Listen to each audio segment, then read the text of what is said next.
They used to say cheaters never prosper. Not anymore. It's almost become a case of who can cheat better.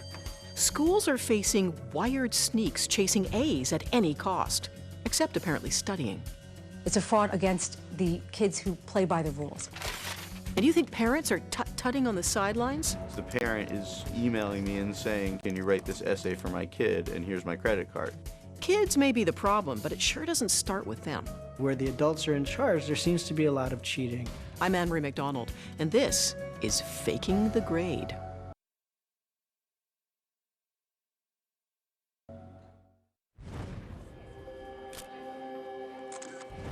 This is the moment parents dream about.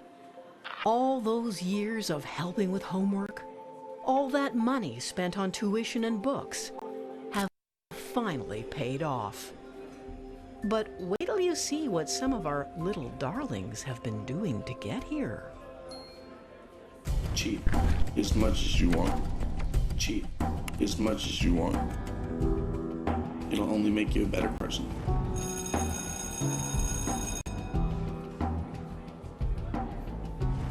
Half of the undergraduates who responded to one Canadian study admitted to cheating in university. 3/4 said they cheated in high school. The evidence and the cheating know-how are just a click away on the internet. What I did is I took a rubber band, a pencil, eraser. I'm gonna show you 2 ways of how to cheat with this. Cheat as much as you want. There are dozens of sites and no shortage of visitors. I would write whatever I needed to write on the rubber band, very small. Roll up your paper, put it inside the pen, and it'll be like that. When you're done, line it up, make sure it fits right. Here, cheating tools and techniques are clearly explained. You can write whole sentences on here and no one will have any idea what's on there. This site offers step-by-step instructions on how to replace the label on a soft drink bottle with your own version. Cheat as much as you want. Complete with exam answers hidden in the ingredient list. It's all about young people using their technical know-how and their creativity to get the grades they want and need. No one ever caught me or came close to catching me. Use it for anything you want. Cheat as much as you want. It'll only make you a better person. Cheat as much as you want. It is the safest and most undetectable form of invisible communication available. A lot of brain power, new technology, and some cold hard cash are going into beating the teacher and the test. Through a hidden microphone, a signal button in his shoe, an invisible earpiece. With this Bluetooth device, a student taking an exam can whisper the questions to an outside helper, who transmits the answers back to a tiny earpiece hidden inside the exam taker's ear. About 20% of students engage in this kind of serious cheating, according to U.S. research conducted by Rutgers University's Don McCabe. I think we've been raising and are raising now a generation that have a hard time making the distinction really deep down inside between right and wrong. He says, with so many students cheating, simply telling our kids not to isn't really the solution. It's tough because if you tell your kid not to cheat, that child is immediately at a disadvantage. And if you tell them to cheat, I think you put them at a longer-term disadvantage of greater consequence. I see it as almost a no-win situation for parents today, which is very unfortunate. Schools and universities everywhere are struggling to cope with an epidemic of cheating. In upscale Great Neck, New York, Samuel Eshegoff was recently accused of using fake ID to gain entry to exam rooms so that he could write all-important college entry tests for other, weaker students. It all started with some kid approaching me, and he's like, yo, you're good on your SATs, and I'm not, and you know this is possible, so how much is it gonna take? At least 15 students paid up to $2,500 for his services. I would call him an academic gun for hire. This was a huge fraud from my perspective. Lots of money exchanging hands. There were high stakes involved. It's a fraud on many different levels, but most importantly, against the kids who play by the rules. much as you want. Student cheating scandals have been popping up in newspapers across North America. Cheat as much as you want. In 2010, 9 King's College students in Canada were found guilty of doing the devil's work, plagiarizing an essay on Dante's Divine Comedy. Cheat as much as you want. And there are plenty of other ways to cheat, like sabotage. Guaranteeing that you're at the top of the class by making sure the competition can't locate the facts they need to finish an assignment. Cheat. Or finding the odd teacher you can bribe with cash or sex to get that all-important A. Then all of a sudden they find out it's a lot easier. It takes a lot less time. They're getting the same good grades they used to get, maybe even better. You wind up with everybody cheating, and it's almost become a case of who can cheat better. And it's never been easier. You can always order an essay online. David Tomar shocked the academic world recently when he stepped out of the shadows, claiming that he had been earning more than $50,000 a year writing essays for others, a career that began in college. I'll tell you quite frankly, I charged a combination of money and weed to write papers for students, and it was, you know, $10 a page and a bag that I could smoke while writing it, you know? Later, he turned pro, hooking up with an agency that brokered his services. His customers came from across the US and Canada, even Europe. His favorites were the rich kids with plenty of cash to spare. Cheat as much as you want. In this particular buying demographic, they are going to buy their way to their success however they have to do it, and they don't have to be particularly smart. Students emailed him their assignments. He surfed the net searching for appropriate content, then began to write. Everything from ethics papers for nurses to essays about Jesus for church leaders in training. I don't excuse those students that are paying for my services and handing in the assignments, but hell, you know, you're competing with them, you're competing with me. What's the difference? That's the way of the real world. You know, you're going to have to go out there and compete with all the honest and dishonest and talented and stupid people, you know, and that's just how it's going to be. So for those who take it personally, you know, mind your own business. Don McCabe and his Canadian colleague Julia Christensen Hughes collaborate on research. McCabe says in the US, business students cheat the most. Engineering students are often near the top of the list, and so are communications and journalism students. Women studied at one university said they don't cheat when they're in a women-only class. But when it's a co-ed group, they said everything changes. They said, well, when we take courses with just the women, we don't cheat, but when we do with the men, we do because we know that's what they're doing and we feel the need to cheat to compete. I still find in the most egregious forms of cheating, the ones that involve the biggest risk, men are still a little more willing to engage in that risk than women, but other than that, they're pretty much equal now. The truth is, college and university have never been tougher. Thousands of students competing for top marks, and just a handful of openings in grad school. These University of Toronto students say it's a pressure cooker. You need to not only be in the top 10%, you need to be in the top 5%, top 2%, depending on the school that you want. There's your parents, you know, there's your whole community kind of expecting you to do well, expecting you to have a fantastic career. And, you know, when everyone is in that situation, then it's just kind of do or die. They're doing terrible things to their bodies, you know, they're not exercising, they're doing energy drinks, caffeine pills. Yeah. Some people are doing fairly heavy drugs to stay awake and to stay focused. And I think as students start to sort of cheat their biological laws in staying up 19 straight hours to do exams, they're going to start cheating the institutional laws to give themselves another leg up. These students insist they've never cheated, but this student has. He agreed to talk about his cheating ways as long as we concealed his identity and changed his voice. He says he's become pretty good at secretly eyeballing other students' answer sheets during exams. If it's a multiple choice, you can kind of see what numbers they're filling in on the Scantron sheets. You can kind of see where the dots are. He admits it does make him feel a little guilty. It bothers me probably the rest of the day or the rest of the night, but, you know, when the morning comes, it's business as usual. Their cheating is primarily our fault. Where do you think they learn their morals? They're kids.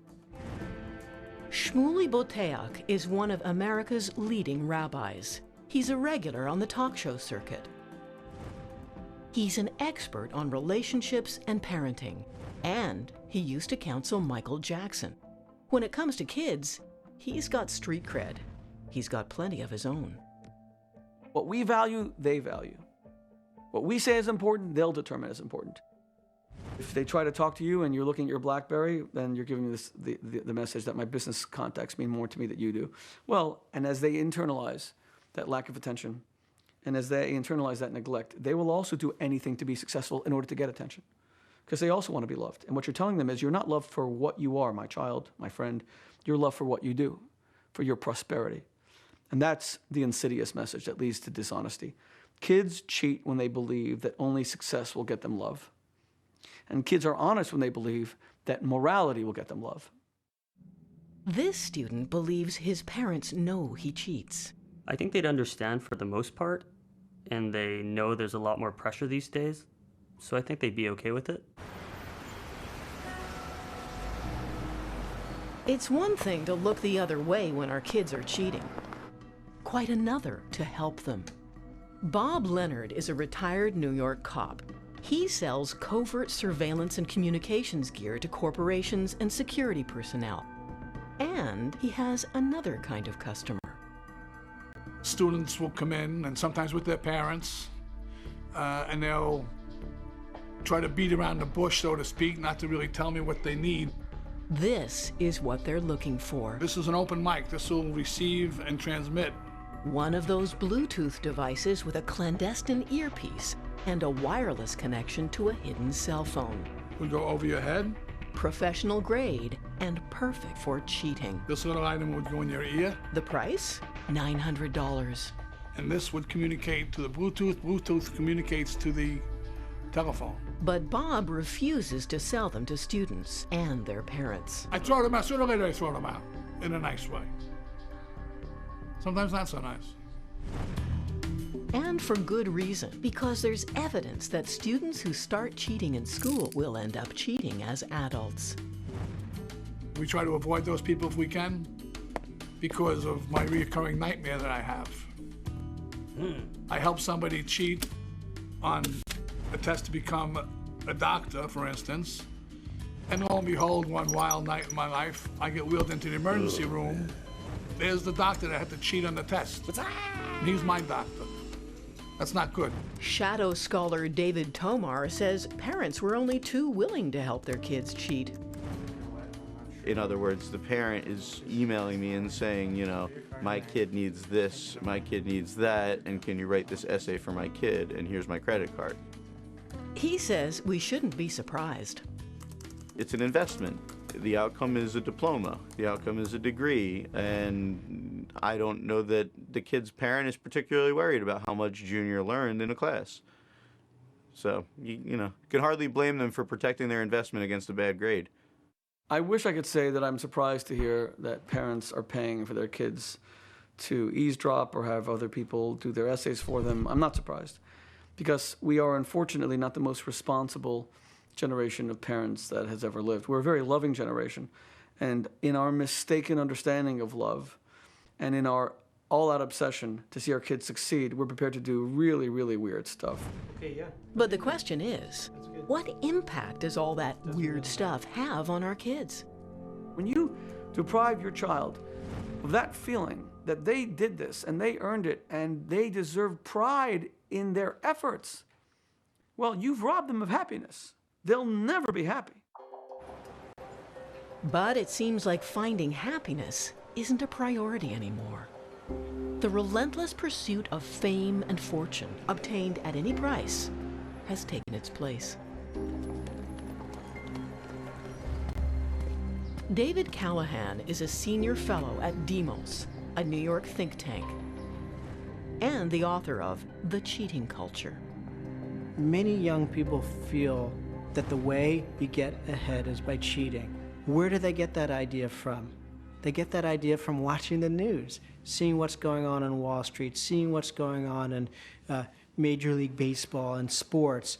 In any sector of society where the adults are in charge, there seems to be a lot of cheating. So I think that a lot of young people believe that that's the way the world works. Yes.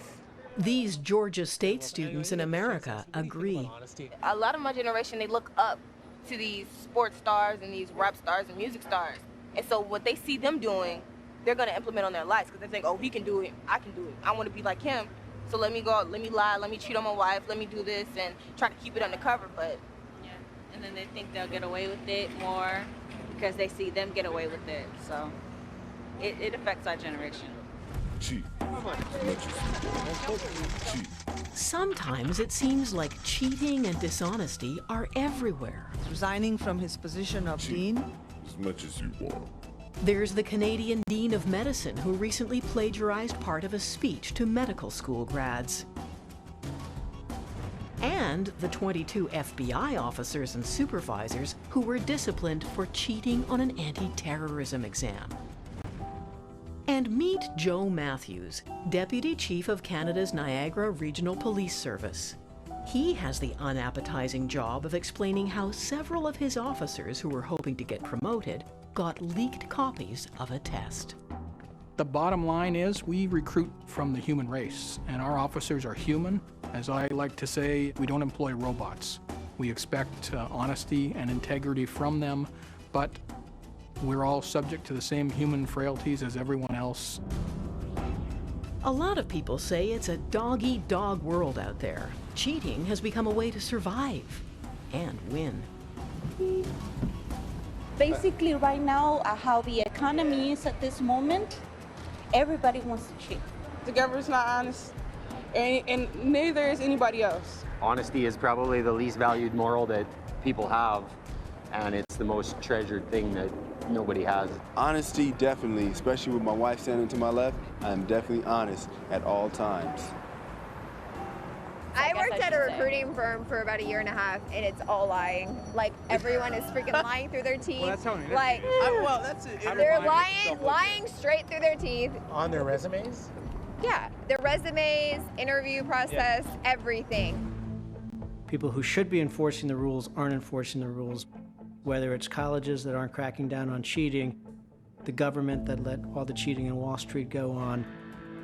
Here's the thing, when the heat is on, or when the price is right, or when people just aren't thinking things through, they'll compromise that integrity. And lately the heat has been on for a lot of people, or the price has been right. Either they feel like there's that gun to their head, or they feel like, boy, that carrot is so big, it makes sense to cut corners to try to get it.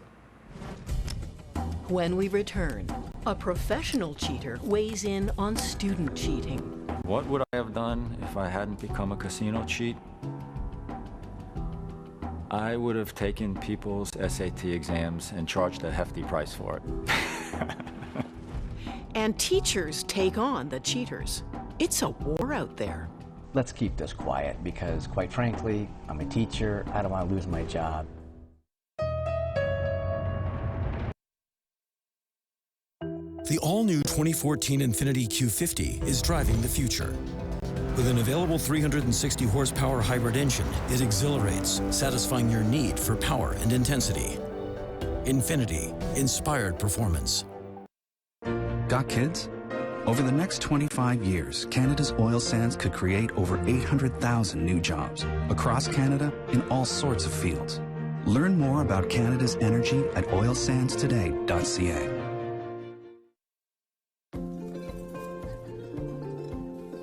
Is your home your retirement plan? A Scotiabank Second Opinion can answer your investment questions, even the ones you haven't asked yet. You're richer than you think. Scotiabank. We've been taking the Cadillac ATS all over the world and testing in different environments. This is an adventurer's dream, a driver's dream. The all-new Cadillac ATS.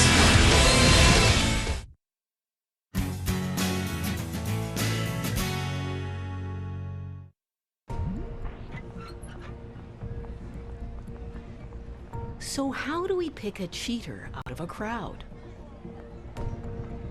Over the years, I would say we easily cheated casinos out of $20 million.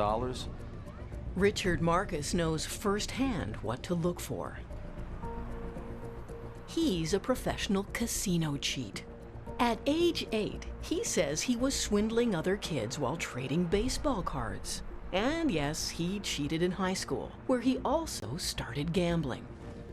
For 25 years, he was a winner at the cheating game, circling the globe with a team of high-rolling grifters, stripping the profits from casinos. I always looked at it as an art, but it is illegal, it is criminal, it could be dangerous, but I loved it. I just loved it. I want the dealer to think that it's this bet, that it's 2 $5 chips. His signature move is a cheat called the Savannah, named after a nightclub stripper. It involves swapping chips right under the dealer's nose. The dealer never saw the $5,000 chip underneath. He believes no one feels sorry for casinos when professionals like him cheat the house. But universities? That's a different story. I guess you could say somebody who might have made one day a good president of the United States or prime minister of Canada maybe would not get there because he didn't get into a university. Maybe the one person above him at the cutoff point got in because he cheated on the SATs. Richard Marcus says he doesn't cheat anymore. These days, he advises casinos on how to catch people like him. And he has some words of wisdom for schools anxious to put a stop to all the cheating.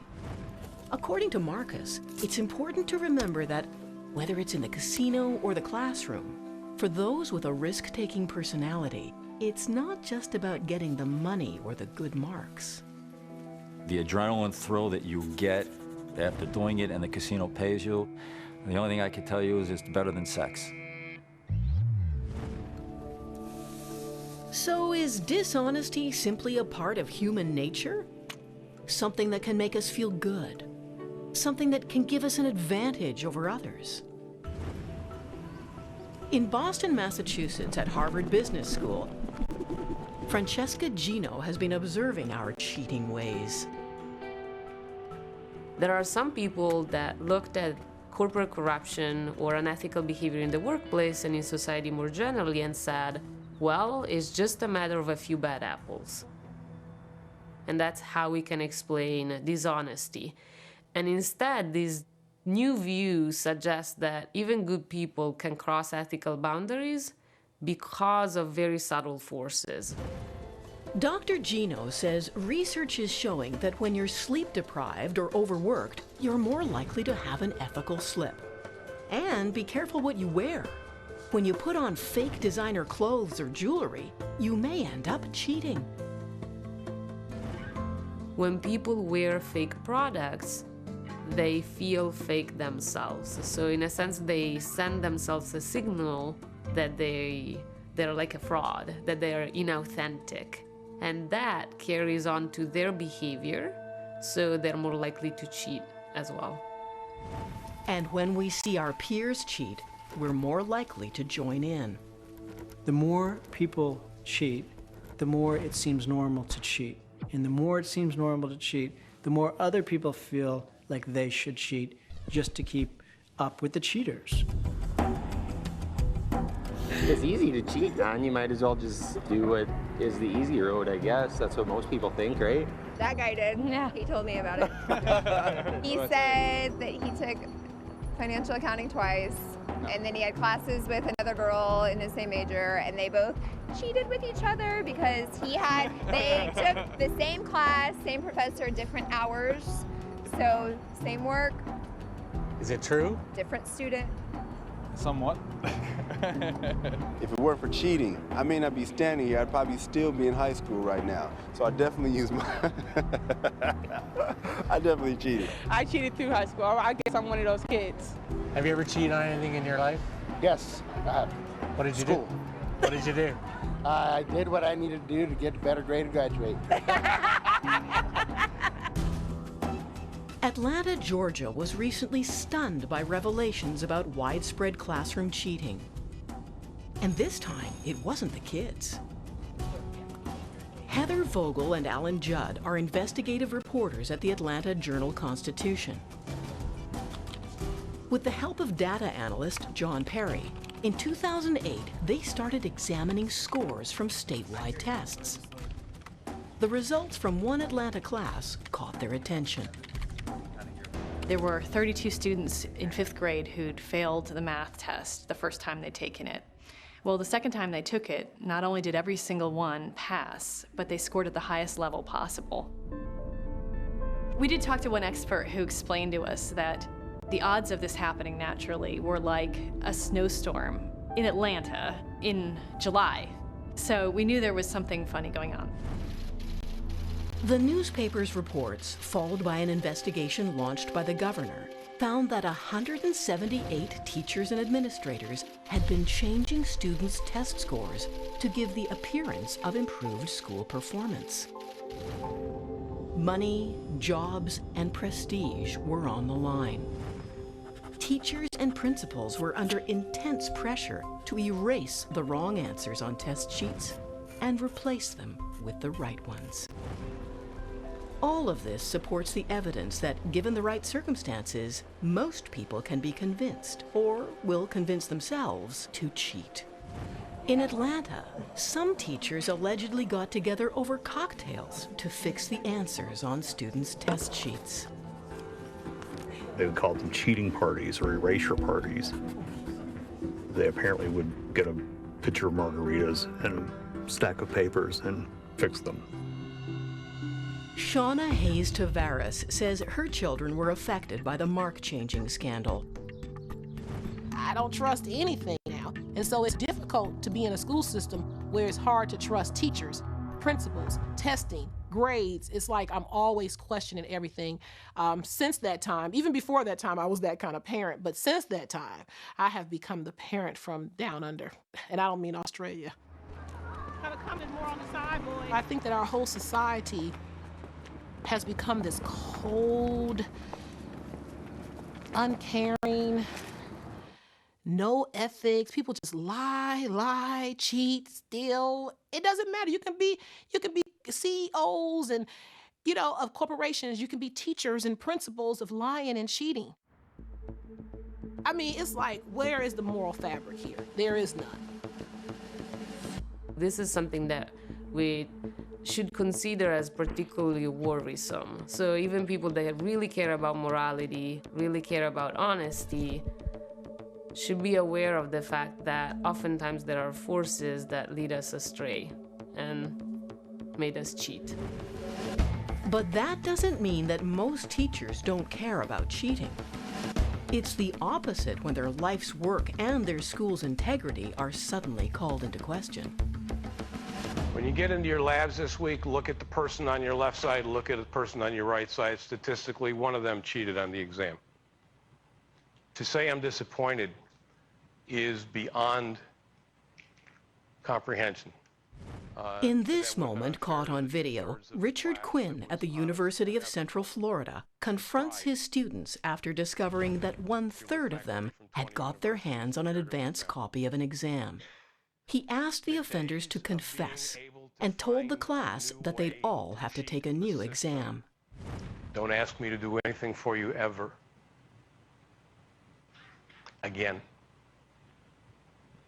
Those of you who know me, let's keep this quiet because, quite frankly, I'm a teacher. I don't want to lose my job. Frustrated with all the cheating, this high school teacher posted his own kind of tutorial on the internet. All you need really is sticky pads. It can work with an English text. It can work with a Spanish text. Math doesn't make any difference. You open it up to the page the teacher has assigned, and you actually study it. If you study it and spent half as much time studying as watching these stupid-ass videos, you might learn something. Still ahead, new weapons in the war on classroom cheating. We've got simply a 5.8 gigahertz camera that's integrated into this covert bottle. with audio that will allow you to do surveillance.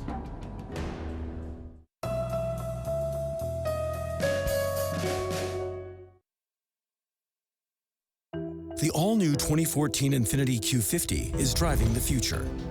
With an available 360 horsepower hybrid engine, it exhilarates, satisfying your need for power and intensity. Infiniti, inspired performance. Years ago, reclaiming land meant planting grass and trees. Today, we create a more biodiverse landscape, including lakes and ponds, trees, shrubs, and plants. Learn more about Canada's energy at oilsandstoday.ca.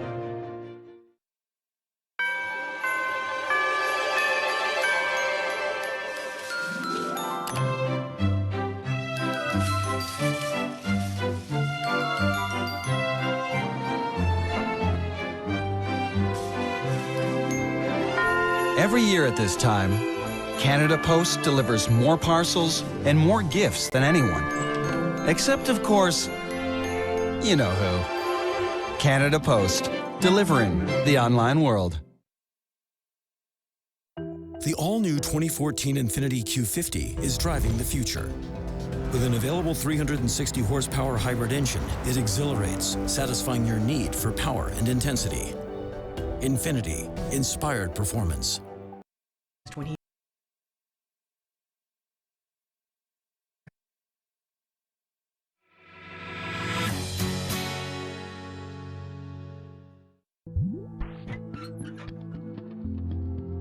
So exactly how should schools and universities catch classroom cheaters? At Berkeley Veritronic Systems in New Jersey, Scott Schober makes cell phone detection devices for catching students who use technology to cheat. These gadgets are already popular tools in prisons. They can point out a cell phone user in a crowd. They can also be concealed in everyday items like a power bar, a book, or a pen. We've taken it a step further too with cameras. We've got simply a 5.8 gigahertz camera that's integrated into this covert bottle with audio that will allow you to do surveillance. And to meet a growing demand from schools and universities, Scott Schober has developed this device. It's, again, a cell phone detector. So a teacher can simply tuck it away in their pocket. Now they could walk around as they're proctoring an exam and find the students that are cheating and get close to them and catch them in the act. The latest in surveillance cameras, more than 1,000 of them, are the first line of defense against cheaters here at the Aria Casino in Las Vegas. Ted Whiting is in charge. I get paid to be suspicious, so I look at everyone as a potential criminal, even though I understand they're not. He was surprised when he heard how much cheating goes on in schools. His advice? Educators need to focus on surveillance and enforcement and face the facts. If you have statistics that show half the people in the classroom are cheating, that's pretty high. Most people coming to a casino don't cheat. It's way less than 1%, and I think they're all doing it. And for me, I think the best question is, why don't more people cheat? And the answer for that is scrutiny. People walk into a casino, they can see all the cameras, they know they're being watched, and they really are. We do catch people here. Unfortunately, the world we live in, Big Brother works. But many educators are uncomfortable with having Big Brother in the classroom. That attitude can make high school a surprisingly easy place to cheat.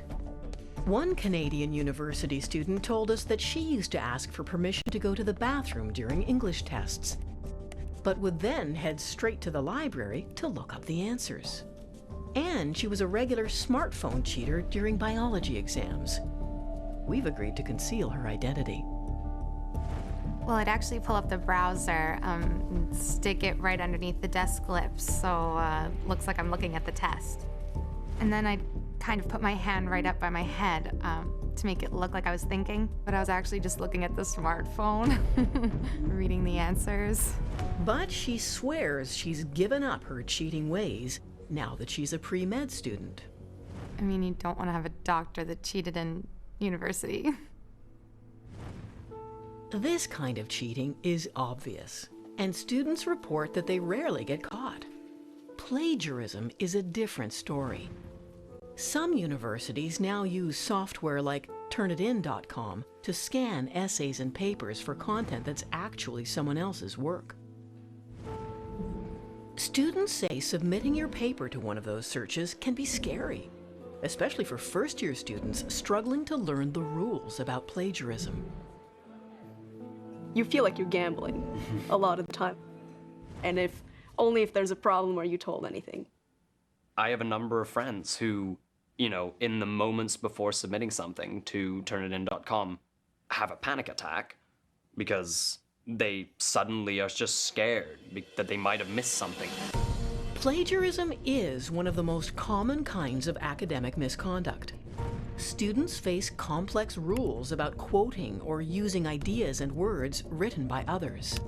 There are consequences for poaching someone else's work, even if it's an honest mistake. And that's something Toronto's Emma Teitel was angry enough to rant about. I was accused of plagiarism in my third year of university for failing to attribute the philosophical phrase category mistake and its stock example to the philosopher Gilbert Ryle, who coined it in 1949. I had assumed the phrase had entered the public domain, like Einstein's E equals mc squared. I assumed wrong, and my failure to cite the term landed me with a plagiarism conviction, even though it was obvious that I hadn't tried to pass off the work as my own. So how could I be a plagiarist? The answer is that university plagiarism has evolved from a strictly moral error to a technical one, so that you can violate your school's academic dishonesty policy in an honest way. It's unfair, but worse, it's illogical. Don't get me wrong, mistakes should not go unpunished. But school isn't golf, and it's time university officials stop weighing technical transgressions on the same scale as moral ones. That's dishonest. I think that there is a lot of confusion around that. That's one of the reasons why I'm a big proponent of having a formal warning as one of the possible penalties that a student might get, so that if the professor or dean is convinced that it was an honest mistake, that there's an opportunity to focus on education. Most universities have an academic integrity policy. At the University of Manitoba, they make sure students know about it. We'd rather see students in their classroom answering questions about the rules rather than having them come to our office because they're holding the letter that states that they're going to be investigated for academic dishonesty. Still, some are desperate enough to try almost anything. Like one university student who plastered a bathroom stall with answers on sticky notes, then asked to be excused during the test. But supervisors had already found his notes. Adam Goodman is a lawyer who specializes in defending students accused of cheating.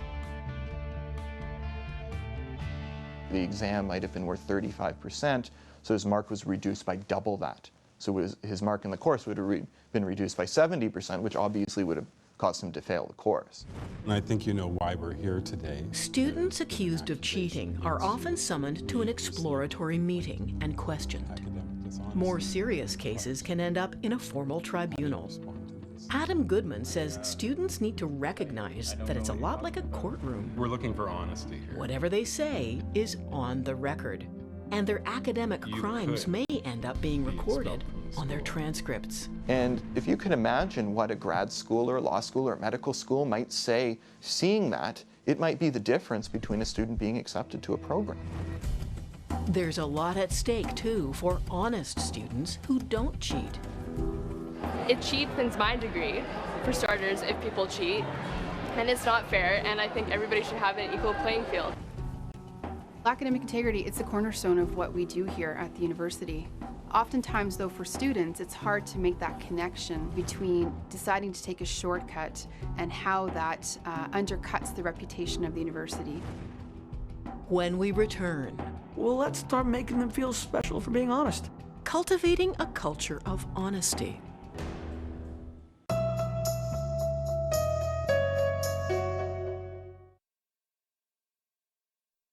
The all-new 2014 Infiniti Q50 is driving the future.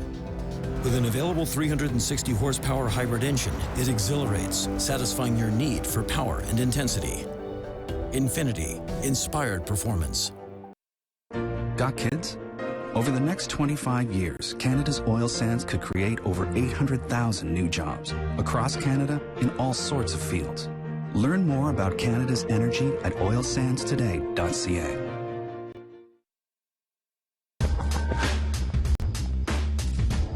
Imagine you could only choose between style or substance. And is better than or. Like all the style and substance you'll find in the award-winning Ford Fusion. With available plug-in hybrid technology and class-exclusive innovation. Only Ford gives you EcoBoost fuel economy and a whole lot more. Go further.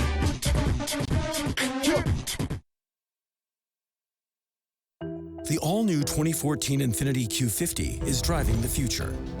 With an available 360 horsepower hybrid engine, it exhilarates, satisfying your need for power and intensity. Infiniti, inspired performance.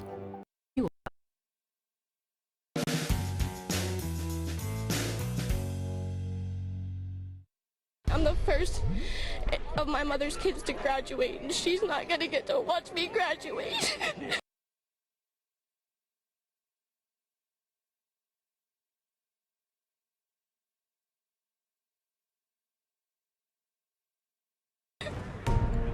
In 2009, the grade 12 class in Centerburg, Ohio, put on their caps and gowns for a protest in front of the high school after the board canceled their grad ceremony. I made a promise to my mom 2 years ago that I would be valedictorian at my graduation on her deathbed, and now I don't get to make that promise over nothing in my control. There's 7 people involved, and there's 100 seniors. This isn't fair. But administrators stood their ground, saying they wanted to send students a message about cheating. Grads would get their diplomas, but there would be no ceremony because a senior had hacked into the school computer system and distributed advanced copies of tests to others. Many kids knew about the cheating, but kept the secret. Centerburg is going to allow this? Parents vowed to hold the grad anyway. Every child will walk across that stage and be able to throw that hat in celebration. Cheating is not something most people here want to talk about. But we caught up with Centerburg grad Sam Balog at Sam Houston Military Base in San Antonio, Texas, where she's now studying to become an Army medic. She is the only member of the class of 2009 who, when contacted, was willing to speak about what happened. The kids that actually got caught cheating and caused the whole 2009 class to not graduate, they were actually the good kids, the smart kids. They were the kids you would never expect to actually cheat and cause some ruckus like that. That wouldn't surprise Don McCabe. It squares with his research. Kids from the higher the income of their parents, the more likely they were to cheat. And the better they were doing in school, the more likely they were to cheat. Except for the kids that were doing poorest in school, And the poor kids, I think, the poor academically performing kids were cheating to survive. The kids at the very top were cheating to thrive. Sam Balog wasn't one of the cheaters, but like a lot of others in the school, she knew what was going on. Towards the end of high school, everybody was real close-knit and friendly, and everybody was friends. So we didn't want to tell on our friends, get them in trouble. Within hours of the grad being canceled, parents had organized their own ceremony in the town's park. It got complicated. With no time to figure out who was guilty, everyone was invited. Those who cheated, those who didn't cheat, and those who just knew about it but kept quiet. But was this the right thing to do? Parents need to understand that they're not doing their kids any favors by letting them cheat or indulging unethical behavior. It's easy to say that because it didn't happen in your backyard. And if it was your child that was falsely accused, falsely penalized, then I think you would be irate as a parent. Kevin Balog is Sam's dad. He helped organize the grad ceremony. We're a small town. We don't expect a whole lot of things. We do a lot of things ourselves. Graduating from high school is a very big achievement with these children. It's every parent's dream to see their children graduate and walk on to successful lives. But those who know say when they're cheating to get there, no one ends up winning. Now that I'm a grown-up, that I have a job, that I have kids, I will not do it. No, not anymore, not again, no. Because that's not what I want to teach my children. I tell our kids I'll accept an honest C than a cheated A. And we try to teach that to our kids. If you're not honest with people, then, I mean, you won't be blessed in life, in my opinion. People can smell integrity from a million miles away. And they can smell the opposite, corrosive character, rotten values. They can smell it from a million miles away as well. And I think our world is aching for more moral heroes. But the experts also say our children won't cheat less until the rest of us start setting a better example. And that means fixing some other things first. I think that reducing economic inequality, increasing people's sense of security can play a very big role in reducing that sense that it's a dog-eat-dog economy. Nobody wants to live in a country where everybody is cheating. Nobody wants to go down that slippery slope toward total corruption. And when people get a glimpse of that, I think that there is a sense of pulling back and wanting to do something and wanting reform and wanting less cheating.